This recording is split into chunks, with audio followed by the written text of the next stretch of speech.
सभी भाई बहनों को मेरी ओर से जय मसीह की स्वागत करता हूं आज की इस वीडियो में।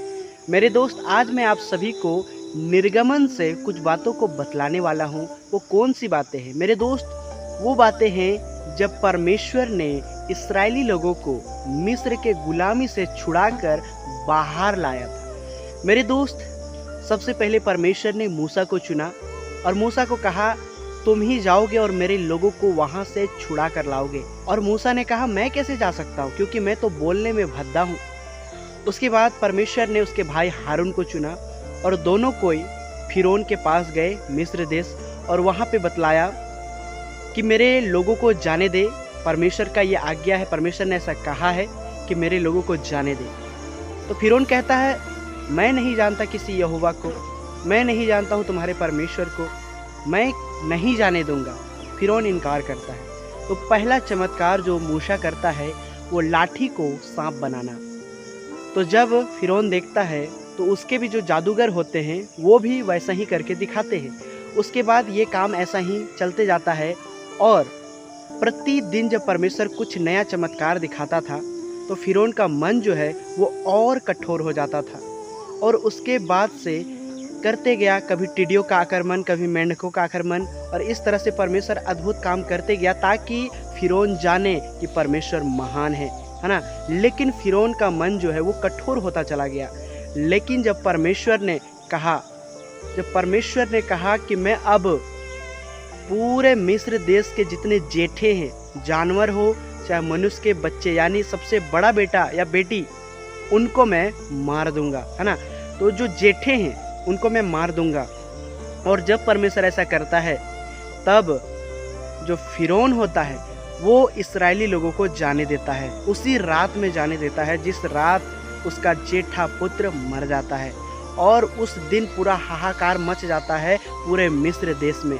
और वहाँ से वो लोग, इस्राएली लोग, निकल कर चले जाते हैं। और वहाँ से खाली हाथ नहीं जाते हैं, सोना चांदी और बहुत सारी चीज़ों को लेकर जाते हैं। और वहाँ पे लिखा है लगभग 6 लाख पुरुष वहाँ से निकलते हैं।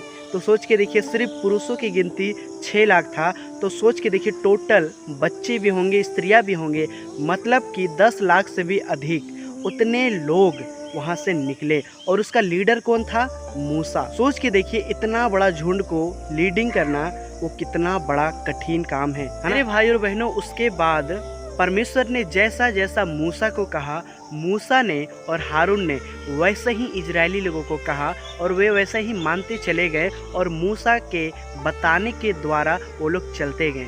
और मेरे दोस्त, परमेश्वर ने जानबूझकर उन लोगों को मिस्र से निकालकर घुमा कर ले जा रहा था, है ना। वहाँ पे एक देश है फ़लस्तीन, उधर से भी रास्ता था, लेकिन परमेश्वर ने उधर से नहीं ले गया, परमेश्वर ने घुमा के ले गया ताकि अगर वो लोग पीछा करे या लड़ाई झगड़ा हो तो वो वापस ना लौट जाए। इसीलिए परमेश्वर ने ऐसा किया।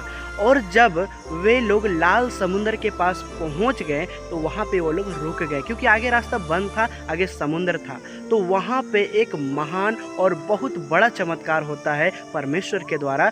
वहाँ पे फिर से फिरौन का जो मन है वो कठोर हो जाता है। उसके बाद फिरौन बोलता है नहीं, अब चलो उन लोगों का पीछा करो, उन लोगों को हम मारेंगे। और वो सारा रथों को तैयार करता है और इस्राएली लोगों का पीछा करता है। उसके बाद जब देखते हैं इस्राएली लोग कि मिस्र से फिर से लोग आ रहे हैं हमें मारने के लिए, फिरौन आ रहा है हमें मारने के लिए। और मेरे भाई और बहनों, जब इस्राएली देखते हैं कि फिरौन हमारे पीछे आ रहा है, हमें मारने के लिए आ रहा है, तब वे फिर से चिल्लाते हैं मूसा के ऊपर और मूसा को कहते हैं क्या मिस्र देश में कब्र कम था जो तू हमें यहाँ पे मारने के लिए ले आया है। वो चिल्लाने लगते हैं, वो अंदर से क्रोध करते हैं, चिल्लाते हैं और मूसा के ऊपर गुस्साते हैं। लेकिन मूसा कहता है शांत रहो, तुम यहाँ खड़े खड़े परमेश्वर का उद्धार का काम को देखोगे। और परमेश्वर कहता है हे मूसा, अपना हाथ बढ़ा, अपना लाठी बढ़ा। और जैसे जैसे परमेश्वर उसको बतलाता है वैसे ही मूसा करता है और लाल समुंदर 2 भाग में बट जाता है। और सारे इस्राएली वहाँ से पार हो जाते हैं। और जितने किनारे किनारे जो पानी था, है ना, बीच में तो वो लोग जा रहे थे, जो किनारे किनारे पानी था वही दीवार का काम कर रहा था। और सारे इस्राएली पार हो जाते हैं और मिस्र का सेना जो पीछे से आ रहा था वो बीच समुद्र में पूरी तरह से मर जाते हैं। परमेश्वर इस्राएली लोगों को पार करने के बाद मिस्र के सेना को उसी पानी पर डुबा देता है, ख़त्म कर देता है, कोई भी जन नहीं बचता है। मेरे भाई और बहनों, उसके बाद क्या होता है मैं आपको बताता हूँ। जब वे लाल समुंदर पार कर जाते हैं, उसके बाद जब उन लोगों को पानी पीने के लिए नहीं मिलता है ना, तो फिर वे सब मूसा के ऊपर कुड़कुड़ाने बुड़बुड़ाने लगते हैं और कहते हैं हम पानी कैसे पिएंगे, हम कैसे नहाएंगे। सोच के देखिए परमेश्वर ने कैसा बड़ा बड़ा काम किया। लेकिन इस्राएली लोग जब जब कुछ चीज़ों में कमी होता था तब तब वे मूसा को कहते थे। मेरे भाई और बहनों, जब जब इस्राएली लोगों को किसी भी बातों में कमी महसूस होता था वे तुरंत मूसा को बोलते थे और तुरंत बुड़बुड़ाने कुड़कुड़ाने लगते थे। मेरे दोस्त, वो मूसा को नहीं बोलते थे, वो परमेश्वर को बोलते थे। मूसा को बोलना मतलब परमेश्वर को बोलना। मेरे दोस्त, जब परमेश्वर उनके जीवन में अच्छा काम किया तब वे शांत रहे, तब वे परमेश्वर का धन्यवाद किए। लेकिन जब जब मुसीबत आया, जब जब किसी बातों में कमी हुआ, तब तब वे दोष लगाने लगे, मूसा को कहने लगे। मेरे दोस्त, मैंने इतना स्टोरी बताया, क्यों बताया?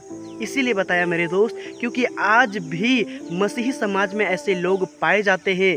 जब उनको आशीष मिलता है, जब उनको चंगाई मिलती है, जब उनके जीवन में सब कुछ अच्छा होता है, वे परमेश्वर का धन्यवाद करते हैं। लेकिन जैसे ही वे परीक्षा में पड़ते हैं, जैसे ही किसी बीमारी या दुख में पड़ते हैं, वे परमेश्वर के ऊपर दोष लगाने लगते हैं। कहते हैं परमेश्वर, मैंने क्या किया है, मेरे साथ ऐसा क्यों हो रहा है, तूने मेरे साथ ऐसा क्यों किया। सवाल करने लगते हैं परमेश्वर से।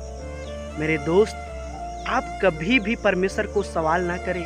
अगर परमेश्वर सवाल करने लगा ना तो आपके पास कोई जवाब नहीं रहेगा। क्योंकि जब परमेश्वर ने अय्यूब से सवाल किया कि इस पृथ्वी का नींव कहाँ पे है, किसने गाड़ा, समुद्र का जो सीमाएं हैं, जो हदें हैं, उसको किसने ठहराया, तो अय्यूब के पास भी कोई जवाब नहीं था। मेरे दोस्त, जब आप सुख में होते हैं, जिस तरह से परमेश्वर का धन्यवाद करते हैं, वैसे ही दुख में भी रहकर परमेश्वर का धन्यवाद करें। हो सके वो आपका परीक्षा का घड़ी था, हो सके वो आप आग में तप रहे हो ताकि आप मजबूत हो सके, ताकि आप परीक्षा में पास हो सकें। मेरे दोस्त, जिस तरह से इस्राएली लोगों ने किया वैसा आप ना करें। आप एक नई कलीसिया के लोग हैं, आपको सहायता करने के लिए आपको पवित्र आत्मा दिया गया है। आप उसकी आवाज़ों को सुने। मेरे भाई और बहनों, मेरा कहने का मतलब यही है, चाहे आप दुख में हो, चाहे आप सुख में हो, परमेश्वर का हमेशा धन्यवाद करें। कभी भी उनसे सवाल ना करें कि मेरे साथ ऐसा क्यों हो रहा है। सबसे पहले अपने आप को जांचें। हो सके आपकी गलतियों के कारण ऐसा हो रहा हो। और कई बार परमेश्वर आपसे परीक्षा लेता है, आपको देखता है कि मेरा बेटा मेरे से कितना प्रेम करता है, मेरी आज्ञाओं को कितना मानता है। मेरे दोस्त, आप कभी भी परमेश्वर के ऊपर दोष ना लगाएं। अगर परमेश्वर आपको सवाल करने लगा ना तो आपके पास कोई भी जवाब नहीं होगा। क्योंकि परमेश्वर का सोच विचार और मनुष्य का सोच विचार आकाश और ज़मीन का अंतर होता है। मेरे भाई और बहनों, उम्मीद करता हूँ इस वीडियो को देखने के बाद आप ज़रूर कुछ न कुछ सीखे हैं। इस वीडियो के द्वारा परमेश्वर आप सभी को आशीष दे। God bless you.